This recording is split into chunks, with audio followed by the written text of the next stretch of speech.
안녕하세요. 고려대학교 DSBA 연구실 석사과정 김요진입니다. 오늘 리뷰할 논문은 2009년에 IEE에 퍼블리시된 Learning from Imbalanced Data 논문입니다. 해당 논문에서는 임밸런스드 데이터 학습에 대한 다양한 연구 논문 리뷰를 제공하고 있습니다. 따라서 어떤 기법을 자세히 설명하기보다는 논문 구성에 맞게 논문에서 리뷰되고 있는 연구들의 기법이나 임밸런스드 러닝의 특징을 소개하는 형식으로 페이퍼 리뷰를 진행하도록 하겠습니다.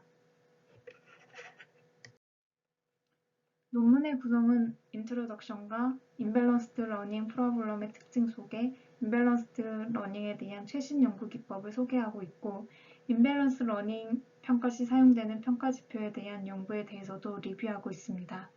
끝으로 저자들이 추후에 이루어져야 할 임밸런스 데이터에 대한 주요한 연구 기회 및 챌린지에 대해서도 논의하는 것으로 논문이 마무리됩니다.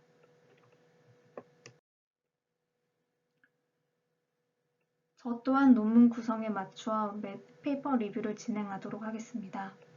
이 논문에서는 임밸런스 데이터에 대한 학계와 산업계의 관심이 높아지고 있고, 이 부분은 슬라이드에 연도별 퍼블리시되는 논문 수로도 확인할 수 있다고 언급하고 있습니다. 그럼 논문에서 이야기하고 있는 임밸런스 러닝의 특징이 무엇인지 살펴보도록 하겠습니다. 우선 임밸런스 데이터란 무엇을 의미하는지 살펴보면 테크니컬적으로는 데이터 분포셋의 차이가 있을 경우 임밸런스 데이터라고 이야기하지만 통상적으로는 데이터셋을 구성하는 클래스 간의 차이가 극심하게 큰 경우를 임밸런스 데이터셋이라고 말합니다.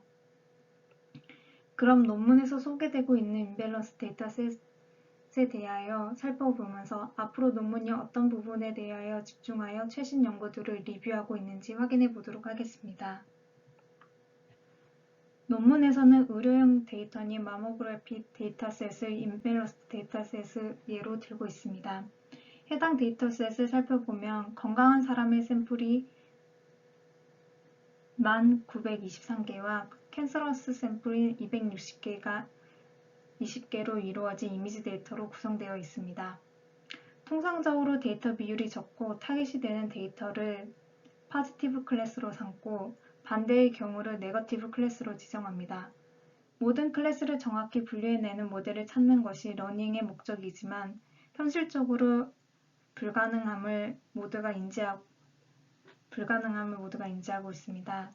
대체로 다수를 차지하는 네거티브 클래스를 정확하게 예측하는 비율이 높고 소수의 클래스인 포지티브 클래스에 대한 정확도가 떨어짐을 쉽게 예상할 수 있습니다.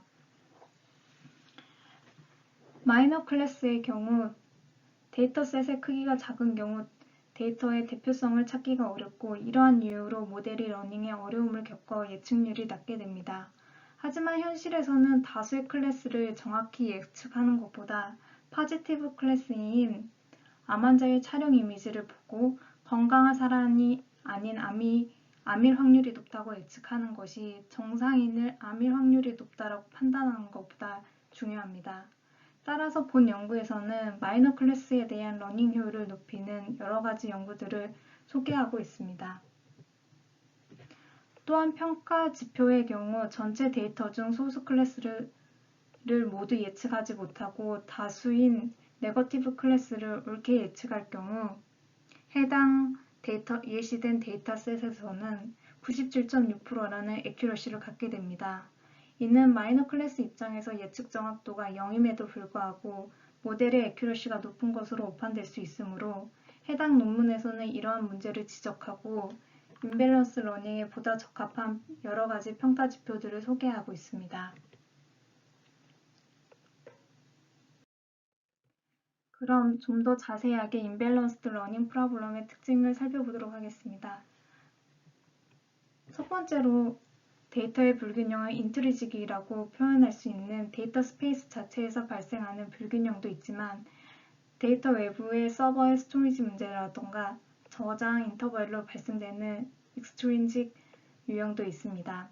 두 번째로 임밸런스 데이터의 경우 마이너리티 클래스를 구성하는 데이터의 절대적인 수의 부족으로 발생되는 앱솔루트 레어리티가 있는데 해당 케이스의 경우 마이너리티 클래스를 구성하는 데이터의 대표성을 학습하기에 데이터가 부족하여 학습하는 데 어려움이 있습니다. 이에 반해 렐러티브 임밸런스드의 경우 다수의 클래스 대비 소수의 클래스 비율이 작은 경우로 총 데이터 양이 예를 들어 총 데이터 양이 10만 개일 때 임밸런스드 레이쇼가 100대 1이라고 하면 소수 클래스를 구성하는 샘플의 수는 1000개의 샘플로 절대적인 샘플의 수가 적다기보다는 상대적으로 다수의 경우보다 적은 경우를 이야기합니다. 이런 경우는 대체로 학습 성능이 좋다고 논문에서 언급하고 있습니다. 데이터 컴플렉시티에 대해서 알아보도록 하겠습니다. 데이터 컴플렉시티는 데이터 클래스 간의 오버래핑과 클래스의 샘플 부족으로 인한 대표성 부족 등 데이터셋의 복잡도로 인한 임밸런스 러닝의 어려움을 이야기합니다. 그림 B를 보면 그림 A에 비하여 클래스 간의 오버래핑이 심하여 디시전 바운더리 설정에도 어려움이 있으며 같은 클래스 안에서도 서브 컨셉을 갖게 되어 클래스의 대표성을 학습하는 데 어려움이 있음을 알 수 있습니다. 추후 최신 기법 연구 소개 시에도 등장하는 Between Class Imbalanced와 Within Class Imbalanced 개념에 대해서도 간략하게 짚고 넘어가도록 하겠습니다. Between 클래스는 메이저 클래스와 마이너리티 클래스 간의 불균형을 말하고 Within Class Imbalance는 같은 클래스 안의 메이저 컨셉과 서브 컨셉 간의 불균형을 이야기합니다. 특히 마이너리티 클래스의 서브 컨셉의 경우 절대적인 수가 부족할 경우가 많아 데이터의 대표성을 학습하는 데 어려움이 있습니다. 그럼 임밸런스 러닝의 최신 기법에 대한 연구 리뷰를 살펴보도록 하겠습니다. 해당 논문은 최신 연구들을 세 가지 카테고리로 소개하고 있습니다. 첫 번째로 데이터셋을 구성하는 오버샘플링, 언더샘플링 기법에 대한 연구 논문 소개와 두 번째로는 코스트 센서티브 메소드에 대한 연구 소개, 마지막으로는 임밸런스드 러닝에 대한 커널 베이스드 메소드와 액티브 러닝 메소드에 대한 연구 소개를 나누어 연구들을 소개하고 있습니다. 논문에서 여러 가지 연구들을 간략하게 소개하고 있으므로 초점 깊게 설명하기보다는 해당 카테고리별 어떤 기법들이 있는지 소개하는 형식으로 리뷰 진행하도록 하겠습니다. 연구 논문을 소개하기 앞서 해당 논문에서 공통적으로 사용하고 있는 노테이션에 대해 간략하게 먼저 소개하도록 하겠습니다. 트레인 셋의 경우 S라고 노테이션을 두고 샘플링 결과의 데이터셋은 E라는 노테이션을 칭합니다. 따라서 마이너리티 클래스의 경우 트레이닝 셋은 S민이 되고 샘플링 결과 셋은 E민이라는 노테이션을 갖게 됩니다.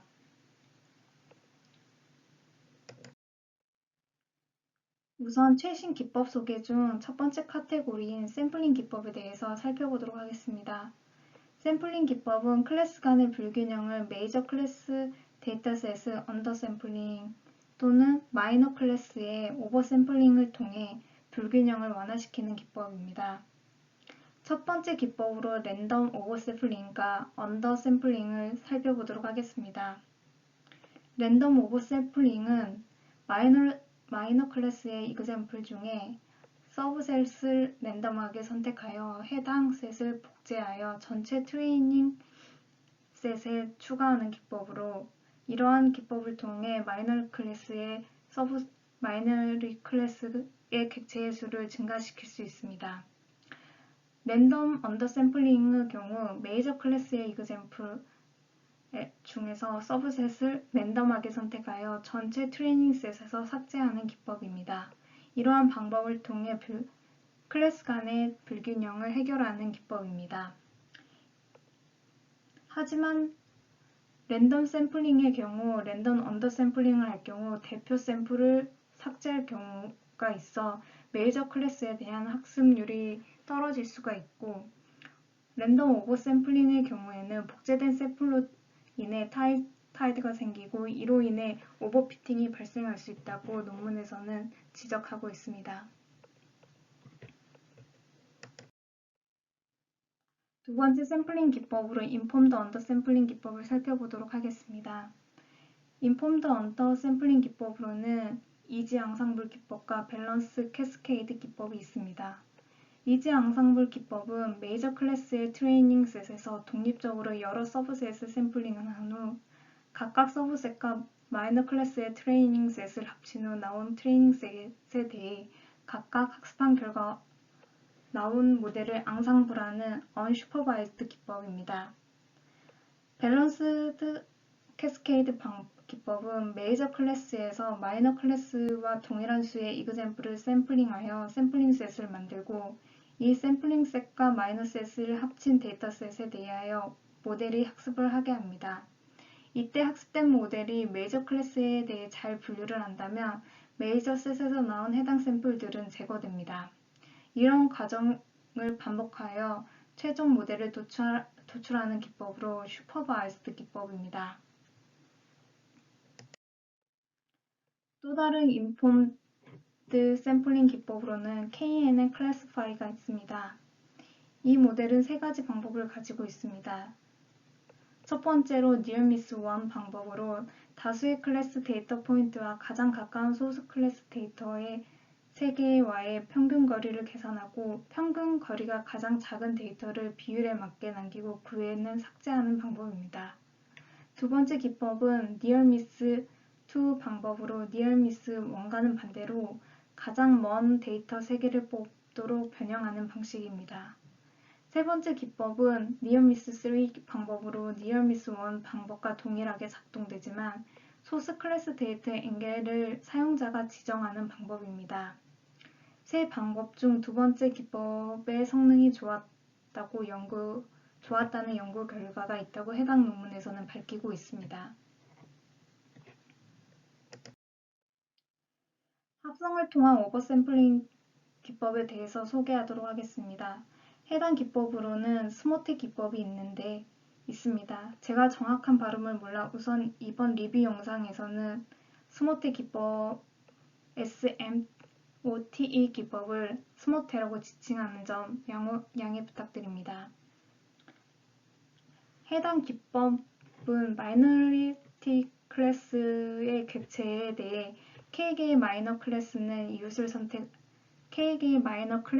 이웃을 선택한 후 랜덤하게 선택된 이웃 객체에 대해 새로운 X를 만드는 관계식을 통해 새로운 객체를 생성해냅니다. 이 기법은 단순 복제를 해서 문제가 되었던 랜덤 샘플링의 타이스 문제를 해결할 수 있다는 장점이 있지만 합성을 하다 보면 클래스 간의 오버래핑이 발생하여 디시전 바운더리 설정이 어려워진다는 문제가 있습니다.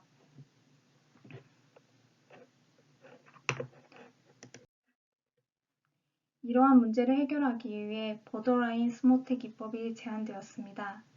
이 기법은 K개의 이웃을 선택 시 마이너 클래스뿐만 아니라 메이저 클래스 객체에 대해서도 가까운 니어리스트 네이버를 설정하여 메이저 클래스 객체와 마이너 클래스 객체 간의 관계성을 통해 마이너 클래스가 댕저인 경우에만 객체 합성을 결정하는 기법입니다. 댕저인 케이스는 KNN에 속하는 메이저 클래스의 개수가 K의 과반수를 넘을 때 데인저러가 하고 이 외의 경우에 대해서는 노이즈나 세이프라고 칭합니다. 그림 A가 댕저인 경우인데 이 경우 마이너 클래스가 적어 상대적으로 마이너 클래스 학습이 어렵고 디시전 바운더리 학습이 어렵기 때문에 이런 경우에는 스모텍 기법을 사용하여 마이너 클래스를 객체를 합성하여 줍니다.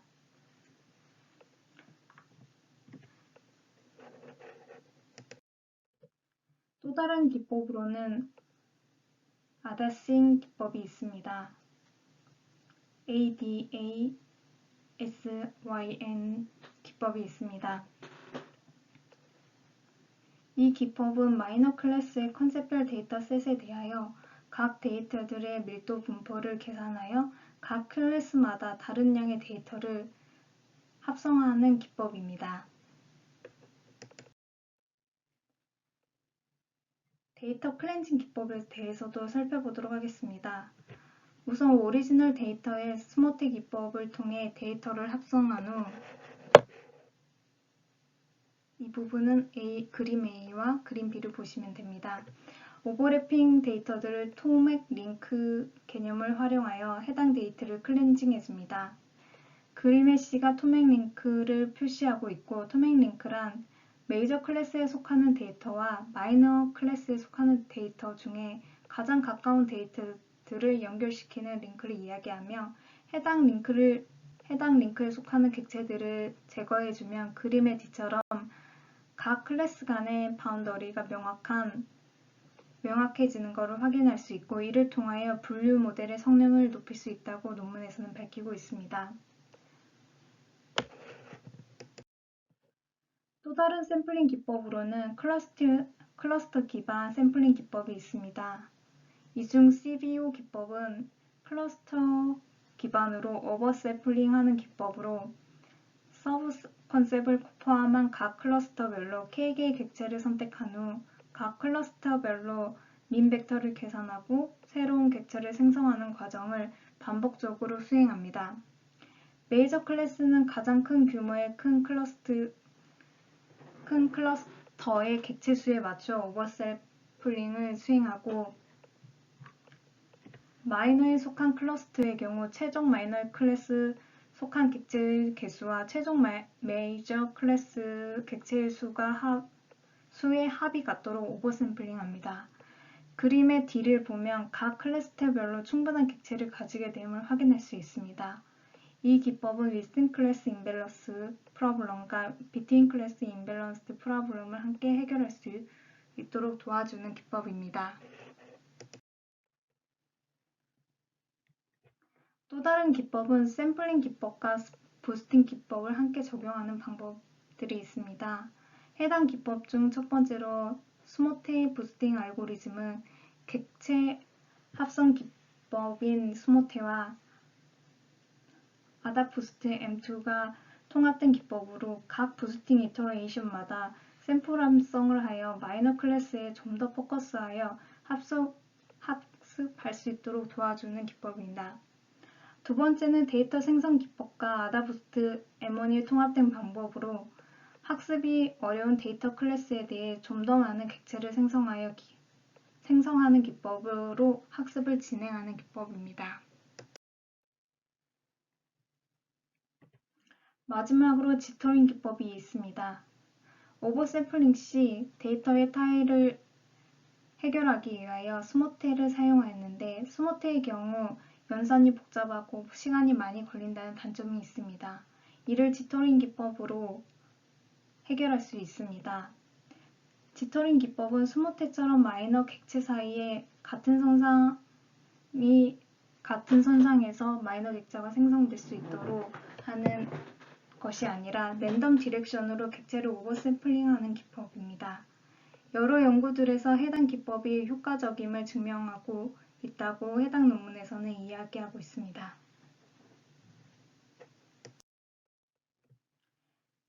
지금까지 해당 논문에서 소개하고 있는 임밸런스 러닝과 관련된 연구 논문 소개 중 첫 번째 카테고리인 샘플링 기법에 대해서 살펴보았습니다.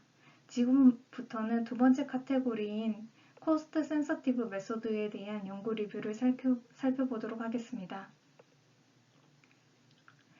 코스트 센서티브 메소드란 미스클래시피케이션으로 발생되는 코스트 차이를 활용하여 임밸런스드 학습을 효과적으로 하게 하는 기법입니다. 우선 코스트 매트릭스에 대해 살펴보도록 하겠습니다.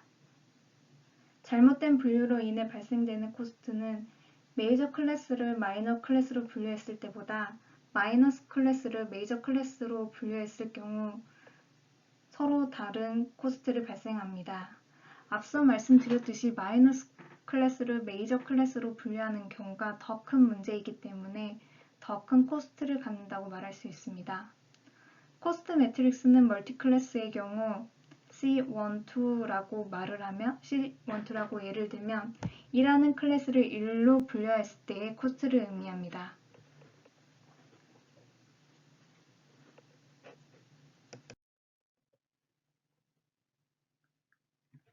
코스트 센서티브 러닝 기법은 세 가지 큰 프레임으로 나눠 볼 수 있습니다. 첫 번째는 미스 클래시피케이션 코스트를 데이터 스페이스에 적용하여 데이터셋의 가중치를 주는 기법입니다. 두 번째는 기존의 여러 기법을 앙상블하여 코스트 센서티브한 분류기를 만들어내는 기법입니다. 마지막으로 세 번째는 분류 시 코스트 센서티브한 피처와 펑션을 직접적으로 적용하는 방법입니다.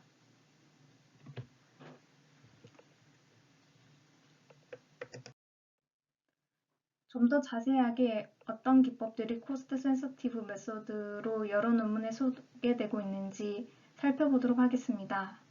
미스클래시피케이션 코스트를 반영하여 가중치를 준 데이터셋과 어댑티브 부스팅을 결합한 방법이 이와 같이 있습니다.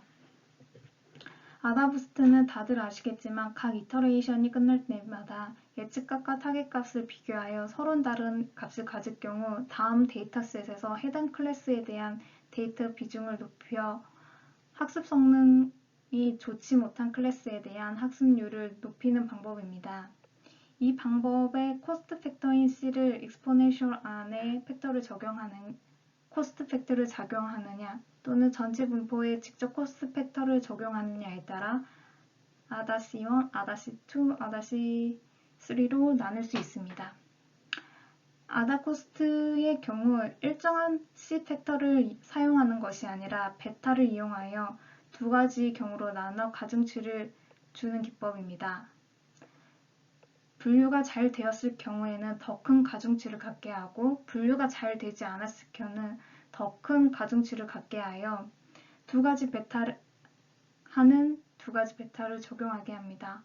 여기서 베타 플러스는 예측값과 타겟값이 같은 분류일 때를 의미하고 베타 마이너스는 다른 값일 때를 의미합니다.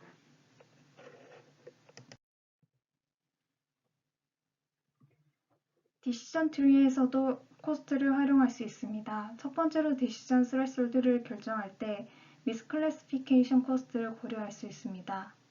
또한 각 스플릿 여부를 결정할 때 각 노드의 인피니티 지표를 많이 사용하는데 해당 지표들이 동일하지 않은 코스트에 예민하지 않아야 한다고 논문에서는 이야기하고 있습니다.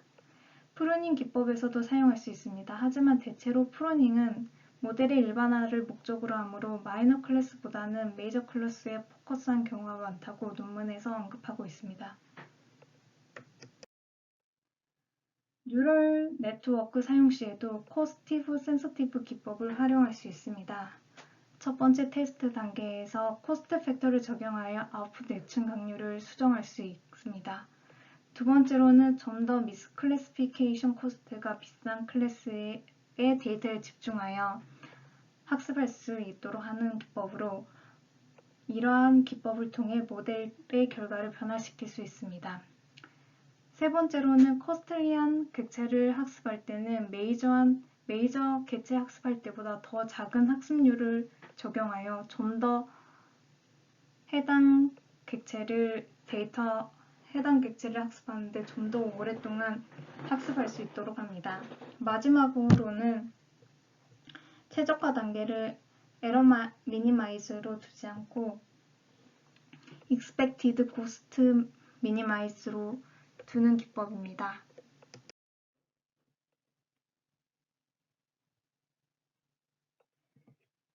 최신 연구 소개의 세 번째 카테고리인 커널 베이스드 연구 기법에 대해 살펴보도록 하겠습니다. 해당 카테고리는 간략한 기법 소개가 주를 이루고 있고 저 또한 간단하게 기법을 소개하는 형식으로 진행하도록 하겠습니다. 우선 커널 베이스드 러닝은 SVM이라는 커널 기반 대표 러닝 기법을 활용합니다. SVM의 경우 마이너 클래스를 대표하는 서포트 벡터가 아이디어 라인이 너무 멀어 최종 모델에서 마이너 클래스의 학습이 잘 반영되지 않을 수 있다는 문제가 있습니다. 따라서 커널 기반 인밸런스드 러닝은 마이너 클래스도 메이저 클래스처럼 인식하는 택틱을 시도하려고 합니다.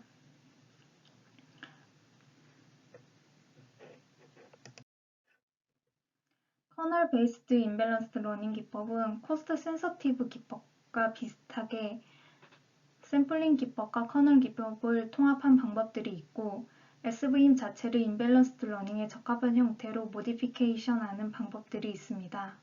특히 샘플링 기법과 SVM 통합 기법으로는 스모트 기법과 SVM을 통합한 기법, 다른 인포머티브한 샘플을 기반으로 여러 가지 그래뉴를 디벨롭하기 위해 사용되는 언더샘플링 기법과 SVM을 통합한 기법들이 소개되고 있습니다.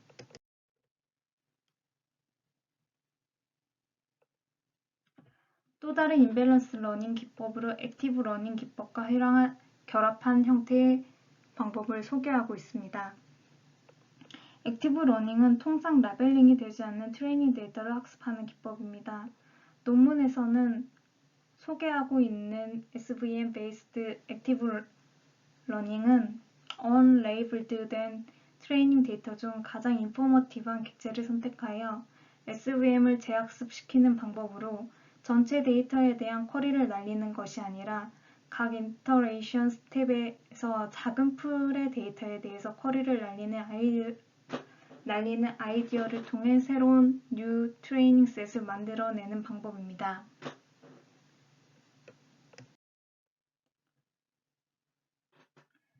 지금까지 임밸런스 러닝에 대한 여러 연구들에 대해 살펴보았습니다. 지금까지는 여러 논문에서 임밸런스 러닝의 평가 지표로 어떤 지표들이 있는지 이 논문에서 정리된 내용을 살펴보도록 하겠습니다. 분류 문제에서는 테이블과 같이 컨퓨전 매트릭스를 만들 수 있습니다. 컨퓨전 매트릭스는 파지티브를 예측하는 트루 파지티브와 네거티브를 잘못 예측하는 폴스 네거티브가 있고 네거티브로 예측하는 트루 네거티브와 네거티브를 파지티브로 잘못 예측하는 폴스 파지티브가 있습니다. 이러한 건수에 대해서 매트릭스로 구성되어 있는 것을 컨퓨전 매트릭스라고 합니다. 이때 싱귤러 어세스먼트 매트릭스 중 전체 모델의 애큐러시는 슬라이드에 해당 식과 같고 앞서 말씀드렸듯이 클래스 간 불균형이 심한 데이터 러닝에는 적합한 평가 지표가 되지 못합니다. 그러면 대체할 수 있는 어떤 싱귤러 어세스먼트 매트릭스가 있는지 확인해 보도록 하겠습니다. 파지티브로 예측한 경우 중 실제 트루 파지티브 비율을 나타내는 프리시즌과 실제 트루 파지티브를 파지티브라고 예측한 경우엔 리콜이 있습니다. 해당 지표들은 각 1종 오류, 2종 오류와 관련이 있고 서로 트레이드 오프 관계입니다.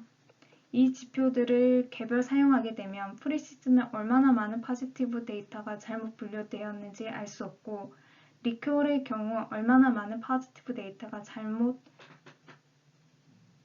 분류되었는지 알 수 없습니다.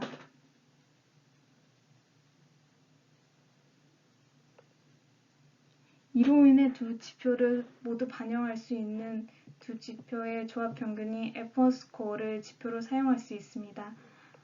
하지만 이러한 지표들은 데이터의 분포를 반영하기 어렵다는 단점을 여전히 가지고 있습니다. 이러한 이슈를 해결하기 위해 ROC 커브를 사용합니다. ROC 커브는 전체 파지티브 데이터 중 실제 파지티브 데이터를 예측한 비율인 트루 파지티브 레이트와 전체 네거티브 데이터 중 폴스 파지티브로 판별된 비율인 폴스 파지티브 레이트를 축으로 갖습니다.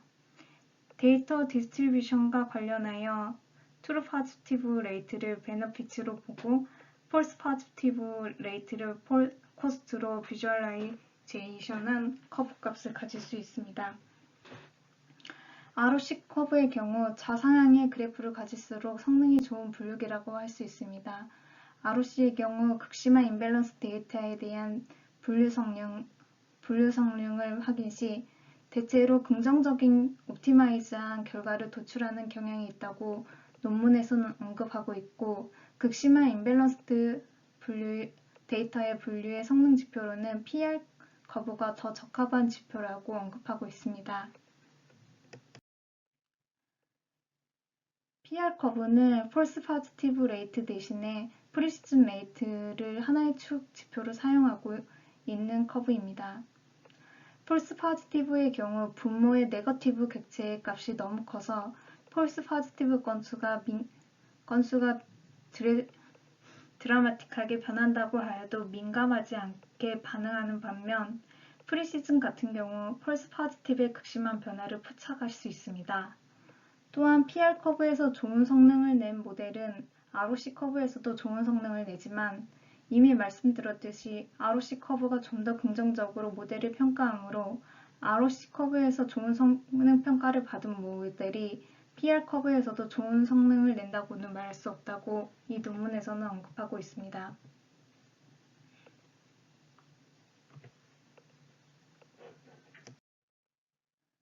ROC 커브와 PR 커브는 다양한 클래시피케이션 코스트와 클래스 분포에 대한 인사이트를 보여주기는 어렵습니다. 이러한 니즈를 코스트 커브에서 해소해주고 있습니다. 코스트 커브는 노멀라이즈드 익스펙티드 코스트를 한 축으로 갖고 포지티브 클래스를 정확하게 분리할 확률을 또 하나의 축으로 갖는 그림입니다. 지금 슬라이드의 그림과 같이 좀 더 다양한 경우에 대해서 미스클래시피케이션에 대한 코스트를 코스트 라인으로 확인할 수 있게 됩니다. 이제 마지막으로 논문에서 미래에 행해져야 할 리서치에 대해 논의하고 있습니다. 해당 부분에